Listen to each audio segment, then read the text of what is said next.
Vous avez bien lu le titre, j'ai effectivement dû évacuer le territoire égyptien. Je crois qu'il y avait des révolutions à ce moment-là en Égypte et l'endroit était moyennement sécurisé. C'était tellement bien ce voyage. C'était une des plus belles expériences de voyage que j'ai pu faire. Et je recommande à tout le monde d'avoir une expérience de voyage tout seul. Tac, je pars tout seul et je vais dormir dans ma voiture. Est-ce que vous sentez le problème arriver? Dormir dans sa voiture, c'est très bien quand tu as une camionnette, c'est nettement moins bien quand tu as une Clio 3. Et donc je me suis aussi pris une amende de stationnement. Oh non mais t'inquiète, paye pas l'amende, ils vont jamais te retrouver. Et malheureusement ils m'ont retrouvé. Bienvenue dans Première Consultation, votre podcast qui vous accompagne chaque dimanche vers une vie plus saine. Je m'appelle Anthony Perdry, je suis docteur en pharmacie et ici on explore des sujets qui vous permettront d'améliorer votre corps et votre esprit chaque jour avec des conseils pratiques et des discussions inspirantes. Je suis convaincu que mes conseils vous permettront de vivre en meilleure santé et plus longtemps. Si cet épisode vous plaît, montrez-le en mettant 5 étoiles au podcast et retrouvez-moi sur Instagram pour encore plus de contenu. Bienvenue dans votre Première Consultation. Bonjour à tous les amis et bienvenue dans Première Consultation. Première Consultation, le podcast qui vous accompagne vers une vie plus saine chaque jour avec des conseils pratiques et des discussions inspirantes. Oui, vous avez bien lu le titre, aujourd'hui encore ce n'est pas un podcast santé. Mais Première Consultation, c'est un podcast santé ou c'est un podcast d'un mec qui raconte sa vie? Les discussions santé arrivent déjà toutes les 2 semaines avec des invités que vous n'entendez nulle part ailleurs, il n'y a que sur Première Consultation que vous les entendez. Et je vous le garantis que vous allez pas être déçus du podcast santé qui va arriver. Parce que vous n'aurez jamais entendu ça ailleurs, d'accord? Il n'y a que sur ce podcast Première Consultation que vous entendez des informations santé aussi pertinentes et transgressives. Voilà, je vais me permettre ce mot parce que il n'y a que ici il n'y a que sur Première Consultation qu'on ne dit pas des informations que tout le monde dit, en fait. Si c'est pour dire comme tout le monde, je ne sers à rien. Aujourd'hui, les amis, je vais vous parler de mes voyages. Et oui, ça y est, c'est la fin de l'été, c'est la fin des vacances. Je dis ça comme si c'était une nouveauté, comme si j'étais le seul à l'avoir remarqué, alors qu'on est clairement le 15 septembre. Bref, c'est donc le retour au travail. Tout le monde a désormais l'esprit tourné vers le travail, vers les résolutions de la rentrée, que vous avez entendu d'ailleurs il y a 2 semaines. Vous avez donc plein d'entrain dans votre esprit, plein de dynamisme. Mais moi de mon côté, je suis un énorme vénard, je suis encore en vacances et aujourd'hui je vais vous parler de mes voyages parce que j'ai eu le plaisir et la chance d'en faire quelques-uns, que ce soit tout seul, que ce soit avec des amis, avec mes parents, etc. Et je vais vous parler de mes voyages parce que j'ai quand même quelques anecdotes sympas. Enfin sympas, j'en sais rien, vous verrez tout à l'heure parce que vous avez bien lu le titre.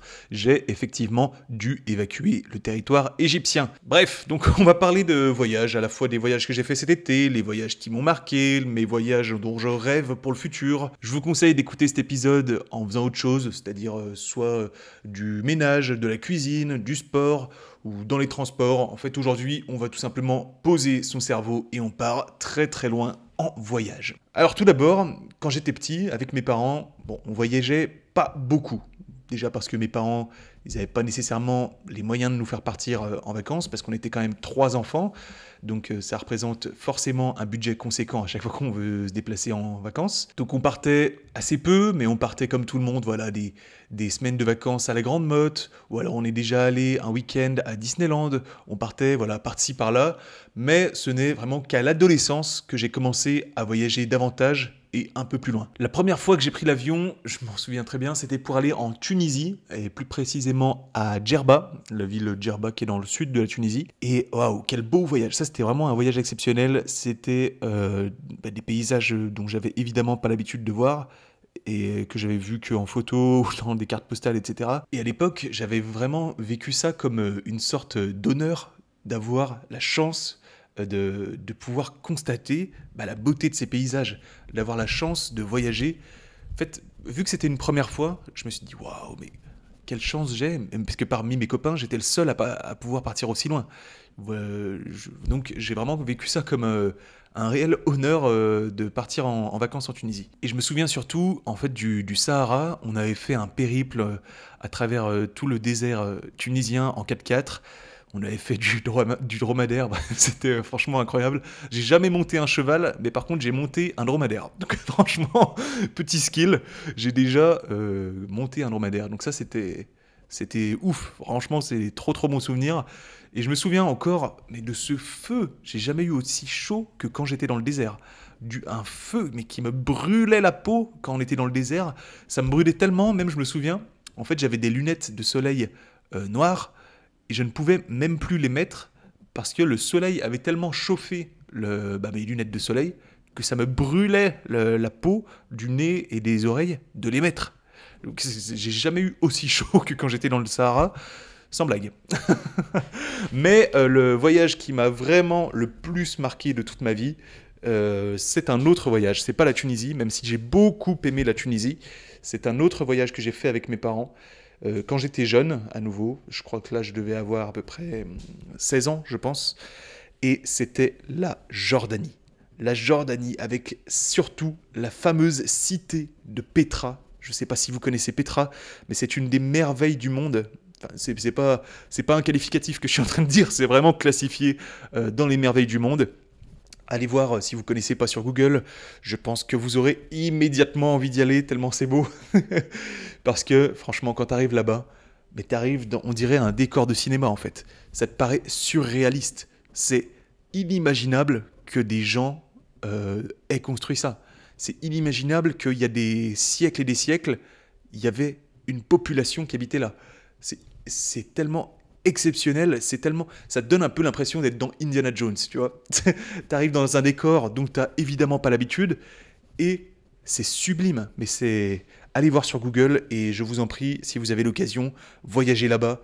C'est tout simplement exceptionnel. Parce que franchement, tout ce secteur là-bas, le Proche-Orient, j'ai très peu de connaissances géographiques, mais tout ce qui est Proche-Orient, les pays là-bas, au niveau tourisme, au niveau histoire, c'est des pays vraiment que je rêve de visiter. La Jordanie, le Liban, Israël, c'est des pays vraiment, donc je rêve d'aller là-bas, mais il y a des complications évidentes que je ne vais pas préciser ici. Donc la Jordanie, Petra, je recommande à tout le monde évidemment d'y aller, parce que je crois que c'était le voyage que j'ai préféré, le plus beau voyage que j'ai pu faire. Et le plus dingue, vous savez quoi, c'est que ce voyage n'était même pas prévu à la base, parce qu'à la base, on avait atterri en Égypte. En Égypte, on visitait la ville de Taba. Taba, c'est une ville à l'est, sur l'est de l'Égypte, sur les côtes de la mer Rouge, de mémoire.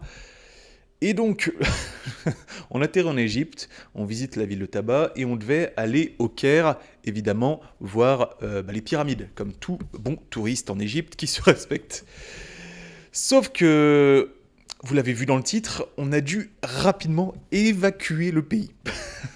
Bon, je rigole maintenant, mais à l'époque, c'était pas du tout drôle, parce qu'il me semble qu'à l'époque, il y avait c'était en 2011 ou 2013 à peu près. Oh, j'ai du mal à me souvenir, excusez-moi, c'est il y a plus de 10 ans. Je crois qu'il y avait des révolutions à ce moment-là en Égypte. Je crois que ça fait partie même du printemps arabe. Bref, et l'endroit à cette époque-là était moyennement sécurisé pour nous. En fait, ça craignait pas à mort, mais c'était pas recommandé d'être sur place non plus, parce qu'on savait pas exactement ce qui allait advenir, qu'est-ce qui allait se passer, à quel point les révolutions allaient prendre de l'ampleur, etc. Donc c'était pas non plus craignos, mais valait mieux pas être là. En fait, entre choisir à être là et pas être là, valait mieux pas être là. Et donc, on se retrouve à Taba en Égypte, on fait de la plongée, on se baigne dans la mer Rouge. Ah, c'est rigolo, on flotte. Oui, parce que la mer Rouge est très très salée, et du coup, ça donne un sentiment de flottaison beaucoup plus important que dans une eau classique. Bref. Mais bon, quand t'as fait 2-3 jours à Taba, que t'as fait de la plongée, que tu t'es baigné dans la mer Morte, etc., et que t'avais prévu d'aller au Caire voir les pyramides, et qu'on te dit non, vaut mieux éviter en vrai, parce que non, reste à Taba. Et donc c'est pour ça qu'on s'est retrouvés en Jordanie, à Petra, parce que c'est pas très loin. En fait, Taba, Petra, je sais pas, ça doit représenter quelques heures de voiture. Bon, il y a quelques frontières à passer, c'est ça le plus compliqué, mais c'était pas si loin. Et pour un voyage qui avait moyennement bien commencé, waouh! Mais le choc, ça valait tellement le coup. Bon, du coup, il faudra que je retourne en Égypte voir les pyramides, mais apparemment, tous ceux qui sont allés voir les pyramides sont un peu déçus, donc je sais pas trop quoi en penser. Je sais pas trop quoi en penser. Moi, je rêve de les voir, mais tout le monde, tous ceux qui sont allés les voir me disent, bon, ça vaut pas tellement le coup.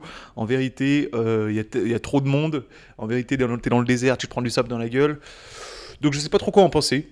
Envoyez-moi des messages si vous voulez me raconter vos récits de vacances en Égypte, si vous, vous aussi vous avez été déçus par les pyramides, ça m'intéresse beaucoup. Bon, ensuite, pour revenir au niveau chronologique sur mes voyages, s'ensuit une longue période de ma vie où je ne voyage plus trop, parce que j'étais adolescent et que l'été en général, malheureusement, je travaillais. J'avais un job d'été et assez peu de congés, donc je voyageais pas trop. Mais bon, j'ai quand même fait l'Italie, j'ai fait l'Espagne, j'ai fait l'Angleterre, j'ai fait la République tchèque. Bref, j'ai bougé un peu, mais ça n'avait pas la même saveur qu'avec mes parents, que les jolis voyages qu'ils m'avaient fait faire quand j'étais plus jeune. Ça n'avait pas la même saveur et ça ne m'a pas autant bouleversé. Jusqu'en 2021, où là, après mes études, après ma thèse, après la crise sanitaire, après pas mal de trucs compliqués dans ma vie, en fait, j'ai ressenti le besoin de partir en voyage. Mais cette fois-ci, c'était la première fois que je décidais de partir tout seul. Bon, je vous cache pas que j'ai eu très peur. J'ai décidé en fait de faire un road trip en Italie parce que déjà j'aime beaucoup l'Italie. Vraiment, c'est le seul pays à part la France où je pourrais habiter dans le monde, je crois. Parce que je parle aussi italien un petit peu et aussi par proximité géographique. Parce que vous savez, moi je suis de Lyon et que la frontière italienne est pas très loin. Je pense que Milan, depuis Lyon, ça doit être à peu près 4-5 heures de route. Donc c'est très rapide, en fait. Et je vous avoue, en effet, que j'ai eu assez peur de partir tout seul. Déjà, parce que c'était une première fois, et que les premières fois, en général, sont plutôt effrayantes. J'ai eu peur de quoi? J'ai eu peur de m'ennuyer, parce que j'étais tout seul. J'ai eu peur d'avoir des problèmes de voiture. Oui, parce que je partais en voiture, avec ma propre voiture, tout seul. Et voilà, j'ai eu peur de tomber en panne, j'ai eu peur de me faire arnaquer, j'ai eu peur de pas mal de choses. Mais pas du tout. C'était tellement bien ce voyage. C'était une des plus belles expériences de voyage que j'ai pu faire. Et je recommande à tout le monde d'avoir une expérience de voyage tout seul. Parce que, en fait, quand tu voyages tout seul, finalement, tu n'es jamais seul. En général, dans ce genre de voyage, t'as pas beaucoup d'argent quand t'es étudiant, etc. Donc, tu réserves des auberges de jeunesse pour dormir. Super concept quand t'es tout seul parce que tu rencontres plein de monde. Vraiment... Tu réserves une chambre, mais ça fait à la fois bar, ça fait à la fois restaurant, ça fait à la fois boîte de nuit. Tu rencontres plein de gens, et plein de gens qui sont eux aussi tout seuls. Et du coup, le côté social, le côté timidité est complètement enlevé, parce que tout le monde a envie de rencontrer des gens. Vu que tout le monde est tout seul, tout le monde était à la recherche de contacts sociaux. Donc tout ce qui est timidité, etc., ça n'existe plus. Il y a même un type que j'ai rencontré... j'arrive, on commence à se dire, parce que tout le monde fait plus ou moins un road trip, et donc on commence à se raconter nos itinéraires, et je lui dis, tu vois, demain, là on est à Milan, demain je pars aux 5 Terres en voiture. Il me dit, mais non, c'est pas vrai, moi aussi je veux y aller. Devinez quoi? Je lui ai proposé de l'emmener. Et finalement, vous voyez, on a fait les 5 Terres ensemble. On s'est trop bien entendu et c'était vraiment génial. Mais j'ai aussi, vous savez, tous les voyages ont un peu des anecdotes. Et sur ce voyage, le road trip en Italie, j'ai aussi une anecdote. Vous savez, moi je suis quelqu'un qui fonce, qui réfléchit pas beaucoup. Bon, ça veut pas dire pour autant que je suis idiot, mais quand j'ai une idée, il n'y a pas grand-chose qui peut me raisonner, en fait. Et donc, c'est une grosse transition, en fait, le passage de la vie étudiante à la vie professionnelle. Et le lendemain où j'ai soutenu ma thèse, j'avais plus rien à faire, en fait. J'avais plus de travail, j'avais plus d'études, j'avais plus rien à faire. Et je me suis dit, mais putain, mais je fais quoi maintenant? Et donc, je suis parti en Italie le lendemain. Voilà, j'ai pas beaucoup réfléchi. Et je me suis dit, tac, je pars tout seul et je vais dormir dans ma voiture. Est-ce que vous sentez le problème arriver? Alors, dormir dans sa voiture, c'est très bien quand tu as un Kangoo, quand tu as un berlingot, quand tu as une camionnette. C'est nettement moins bien quand tu as une Clio 3. C'est nettement moins bien, c'est une certitude. Bref, j'ai réussi tant bien que mal à m'installer un petit confort dans ma Clio 3, avec des couvertures, etc., des plaids, machin. Un peu confort, mais les sièges ne se rabaissaient pas totalement, donc j'étais un peu, j'étais pas tout à fait allongé, si vous voulez. Mais la longueur, au niveau de la longueur, ça allait. C'est juste le fait de pas être couché qui était un peu embêtant. Mais, spoiler, j'ai pas fait une seule nuit dans ma voiture. Vous allez vite comprendre pourquoi. Déjà, je me suis dit en partant, mais mince, mais en fait, si je dors dans ma voiture, je vais me laver où? Donc je commence à regarder un peu sur internet pour voir ce que les gens font, comment les gens font quand ils dorment dans leur voiture. Et ils disent, ils se lavent sur les plages en fait, parce qu'il y a des douches en général sur les plages. Quand tu t'es baigné, après tac, tu prends une douche et après tu rentres chez toi. Donc je dis nickel, j'aime me doucher sur les plages. En plus, moi je vais dans des endroits où il y aura la plage, c'est-à-dire au lac de Caume. Donc je vais pouvoir me doucher là-bas. Puis au pire, je prendrai une douche dans un hôtel. Bref, je m'arrangerai. Je pars, je vais donc au lac de Caume, j'arrive, il est 20h, donc je me dis, ça va être le moment de partir se coucher bientôt, donc je vais aller prendre ma douche. Je vais sur la plage, je ne trouve aucune douche. Je ne trouve aucune douche, donc là je commence à paniquer un peu.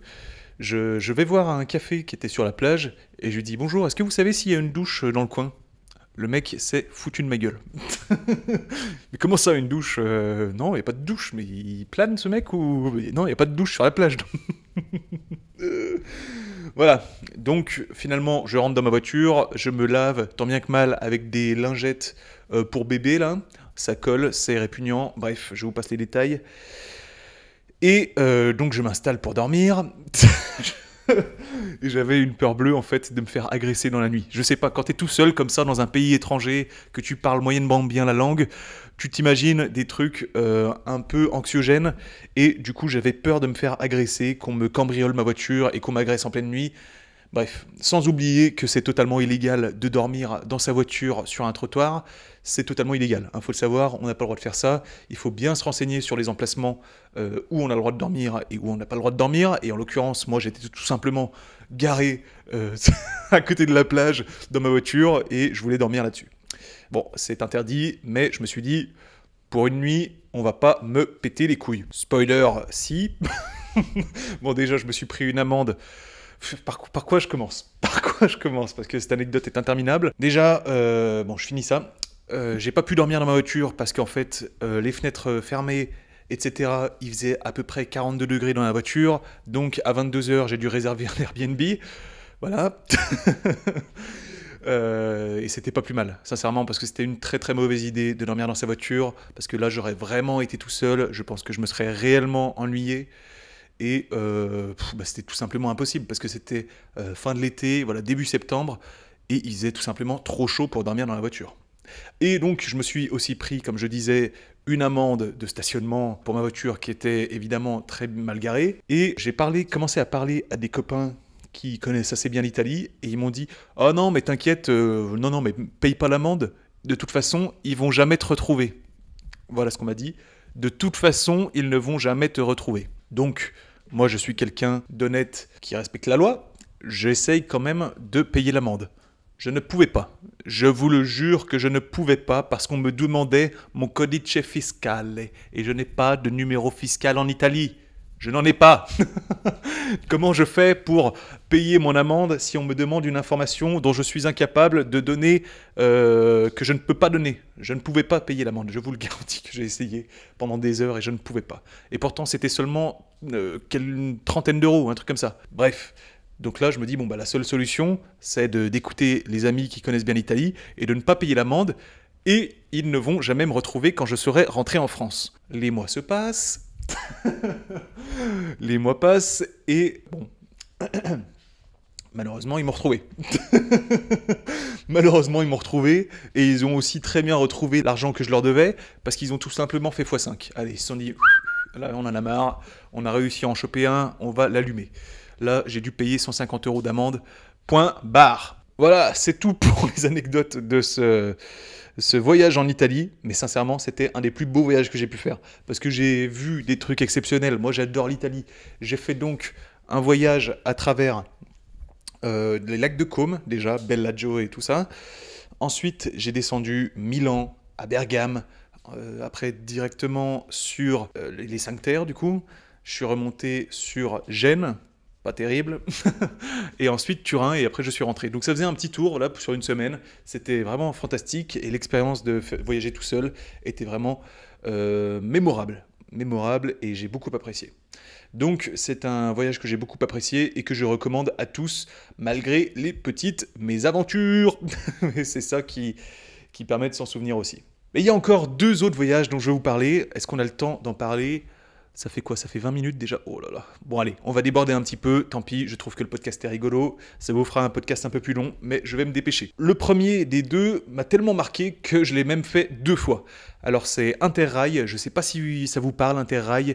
En fait, c'est un truc qui est organisé par l'Union européenne ou un truc comme ça. C'est de pouvoir voyager sur toutes les lignes de train dans toute l'Europe. En gros, tu achètes un seul billet de train et c'est valable dans toute l'Europe. Et c'est génial. En fait, moi, j'ai surtout vu l'aspect rentabilité. L'aspect rentabilité en termes financiers, mais surtout en termes de temps. Parce qu'on m'a dit, attends, tu peux voyager dans plusieurs pays en un seul voyage, tout en payant beaucoup moins cher que si tu faisais les pays individuellement.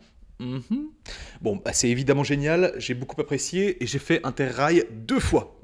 Par contre, là les amis, attention, je ne recommande pas ce type de voyage pour tout le monde.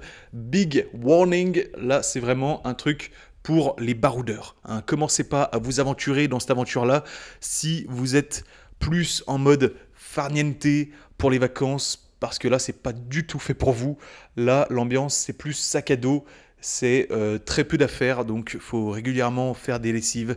Tu te tapes des fois 6 heures de train, tu arrives au milieu de l'Autriche, tu comprends rien. Parfois, c'est réveil à 6-7 heures du matin pour aller prendre un train. Franchement, Interrail, c'est du sport. Donc, je le recommande évidemment pas à tout le monde. Mais par contre, pour ceux qui sont un peu dans cet état d'esprit, vous allez vraiment adorer. Vous allez voyager pour pas cher et dans plein d'endroits différents. Donc, c'est vraiment génial. Donc Interrail, je l'ai fait 2 fois. La première fois, j'ai fait un tour dans les pays voisins. Donc voilà, je suis parti de Lyon. Ensuite, j'ai fait la Suisse, l'Italie, plusieurs villes là, sur tout le nord de l'Italie, l'Autriche.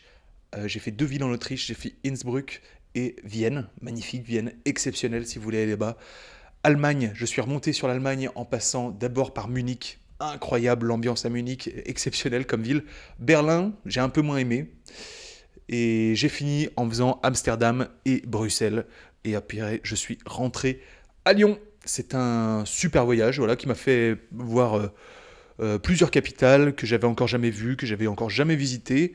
Et voilà, c'est surtout pour ça en fait que Interrail c'est bien. Ça permet de voir plein d'ambiances différentes en un seul voyage. Tu vois, je peux passer de la fête à Berlin et à Munich à Vienne, tu vois, un décor plus historique, au farniente à Venise, au farniente de Côme, tu vois, il y a plein d'ambiances différentes dans un seul voyage et c'est ça qui est vraiment bien. Et j'ai fait donc Interrail une 2e fois avec un principe un peu différent. Cette fois-ci, on était allé à Istanbul en avion, donc on a pris l'avion jusqu'en Turquie et on est rentré en train par du coup Interrail.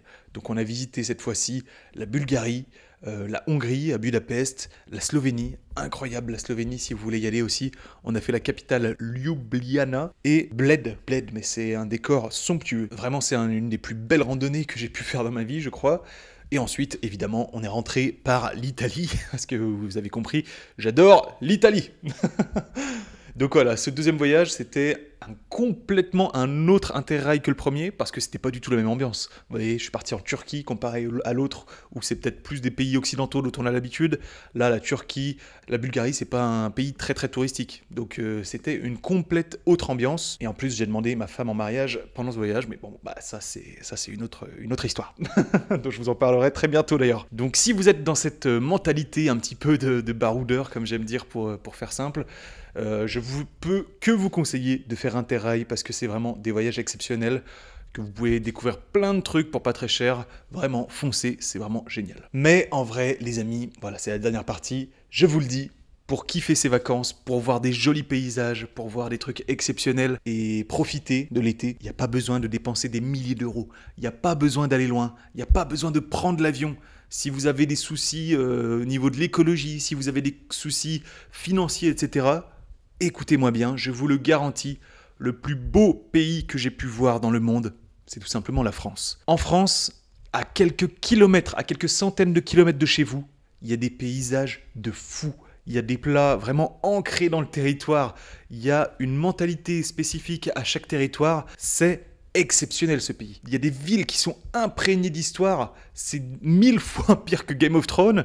C'est unique ce pays. Ce pays, c'est vraiment exceptionnel. Et parfois, je suis attristé de voir que des gens connaissent très bien les États-Unis. Ils sont allés 3 fois aux États-Unis, ils sont allés 4 fois au Vietnam.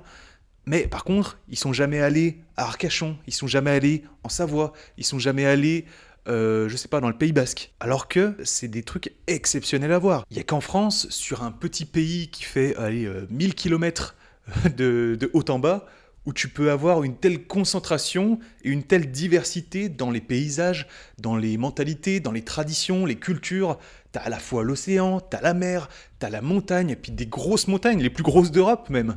Donc vous voyez, il y a une telle diversité, et c'est ça qui fait la beauté du pays. Et je suis attristé parfois de voir qu'il y a des gens qui ne connaissent pas tout ça. Moi, vous savez, j'ai fait les chemins de Compostelle. Moi, j'aime beaucoup la randonnée, et j'ai fait la randonnée de Saint-Jacques-de-Compostelle. Je vous ai déjà fait un podcast sur le sujet, d'ailleurs. Allez l'écouter si ça vous intéresse. Mais pendant ta marche, tu sais, tu marches, 6-7 heures par jour, et ces chemins de Compostelle, ils passent par des coins très reculés de France, des coins où tu ne t'arrêterais jamais, que tu ne visiterais jamais si tu faisais pas Compostelle. Je pense, en premier lieu, à la Haute-Loire. Mais c'est un magnifique territoire. Le Puy-en-Velay, mais sincèrement, comment ça se fait que ce n'est pas plus réputé que ça? Le Puy-en-Velay, c'est une des plus belles villes que j'ai pu voir en France, je crois. Comment ça se fait qu'on préfère visiter des buildings à New York alors qu'il y a Saint-Michel au Puy-en-Velay? Saint-Michel au Puy, ça détrône largement tous les buildings de New York, je vous le garantis. Dans ce pays, vous avez à la fois Paris, Arcachon, la Bretagne, la Savoie, l'Alsace, la Corse, la Réunion, Carcassonne, Toulouse. Oh Quel pays a autant de masterclass à voir? Moi, je vous inciterai toujours à aller voir votre pays avant d'aller voir chez les autres. Parce que, je vous le dis, il n'y a qu'ici qu'on mange aussi bien. Et les gens à l'étranger, quand vous dites que vous êtes français, ils vous parlent de la beauté de la France. Et il faut savoir leur vendre du rêve. Il faut savoir leur parler des tomes de Savoie. Il faut savoir leur parler des vagues d'Arcachon, des plats d'Auvergne, des plats d'Occitanie, de la flèche de Strasbourg, de la rosace de Notre-Dame. C'est ça qu'ils veulent entendre à l'étranger. Vous croyez qu'ils vont vous questionner sur quoi à l'étranger? Sur Disneyland et sur les tacos 3 viandes? Bah non. Excuse-moi, ouais, t'es français? Oh, putain, la chance. Ah ouais, c'est dans ton pays qu'il y a tout ce qui est tacos 3 viandes, les chicken tenders, les... Imaginez! Ben non, c'est pas ça qu'ils attendent, les étrangers. Ils attendent du rêve. Mais si vous ne l'avez pas vu, si vous ne l'avez pas vécu, comment vous allez faire pour leur vendre du rêve? Comment vous allez faire pour leur vendre du rêve sur l'Auvergne, sur la Savoie, sur Paris, sur l'Alsace, la Corse, et tous nos dom-toms qui sont d'une richesse folle que j'ai pas encore pu découvrir? Mais il faut le vivre, il faut vous renseigner d'abord sur votre pays avant de visiter tous les autres pays du monde. Je vous garantis que vous voyagerez moins cher, plus écologiquement, moins loin. Vous pouvez y aller une fois par mois, visiter une ville. Vous prenez le train, vous faites 3-4 heures de train. Moi j'habite à Lyon, donc forcément c'est plus simple. Mais je suis sûr que si vous habitez à Nantes, à Lille ou je sais pas où, vous pouvez aller visiter des villes qui sont à 200-300 km de chez vous et vous allez vivre des ambiances complètement différentes de celles qui sont chez vous. Renseignez-vous sur votre pays, sincèrement, c'est le plus beau pays du monde pour moi. Envoyez-moi sur Instagram le pays qui détrône la France au niveau tourisme. Envoyez-moi, j'attends parce que sincèrement, je n'en ai aucune idée. Bref. Le podcast dure assez longtemps, il faut que je conclue. Je finis en vous disant que je rêve encore de voyage. Je rêve d'Islande pour ses paysages atypiques, ses aurores boréales. Je rêve encore d'Italie où j'ai un appétit vraiment insatiable pour l'Italie. Je n'arrive pas à être rassasié, j'adore ce pays. Et je rêve aussi d'autres pays comme, je sais pas, l'Israël pour le côté spirituel, mais aussi d'autres pays d'Asie que je n'ai pas pu voir encore, comme le Vietnam par exemple, ou le Cambodge. Mais je manque de temps et je manque de pas mal d'argent, et aussi. Mais n'hésitez pas à m'envoyer vos meilleures recommandations de voyage, notamment pour l'Islande, parce que ça pourrait grandement m'intéresser pour les mois à venir. Bref, voilà les amis, un petit aperçu de mes voyages et des anecdotes que j'ai pu vivre. Merci d'avoir voyagé avec moi aujourd'hui, j'espère vraiment que ça vous a plu. Mettez-moi 5 étoiles sur le podcast si ça vous a plu et n'hésitez pas à me faire parvenir vos récits de voyage, que ce soit sur les pyramides d'Égypte, sur Compostelle, sur Interrail, sur l'Islande, vous l'avez compris, je vais y aller dans quelques mois. Ça me ferait super plaisir de découvrir tous vos récits. Je vous dis à la semaine prochaine pour un nouvel épisode. C'était Anthony pour Première Consultation. À bientôt les amis.